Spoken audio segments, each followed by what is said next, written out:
Hello friends, સ્વાગત છે તમારું મારા કિચનમાં. આજે હું તમારી સાથે શેર કરીશ વેજીટેબલ મિની પેનકેકની રેસિપી. અને હા, રેસિપી પસંદ આવે તો લાઈક કરવાનું ના ભૂલતા. આવી નવી રેસિપી શીખવા માટે મારી ચેનલને સબસ્ક્રાઈબ કરો.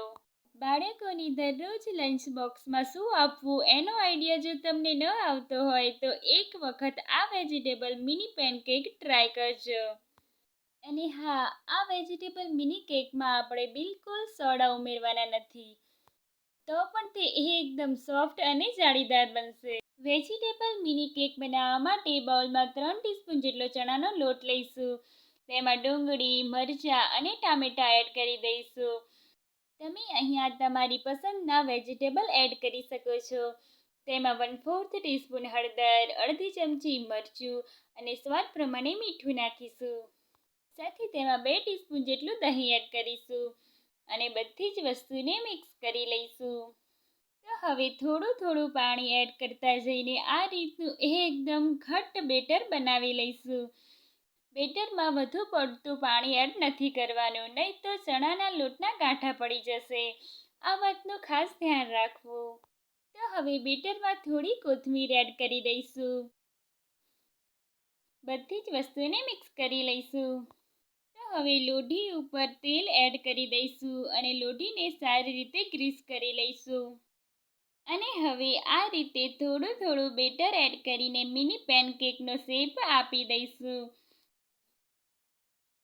આ રીતે થોડું બેટર એડ કરતા જઈને આ રીતે મિની પેનકેક બનાવી લઈશું.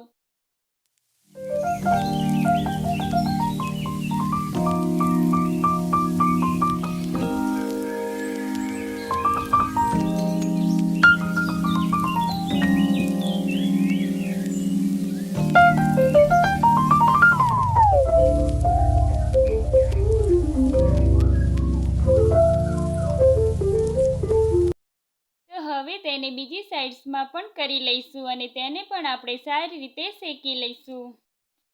તો તમે જોઈ શકો છો, બંને સાઈડ સરસ એવો ગોલ્ડન બ્રાઉન કલર આવી જાય ત્યાં સુધી તેને આપણે કૂક કરી લઈશું.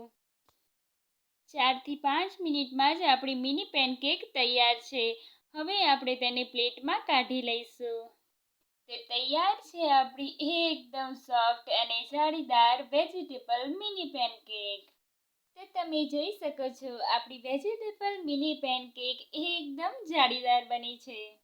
રેસીપી પસંદ આવી હોય તો લાઈક કરવાનું ના ભૂલતા. ફરી મળીએ નવી રેસીપી સાથે. Thank you for watching.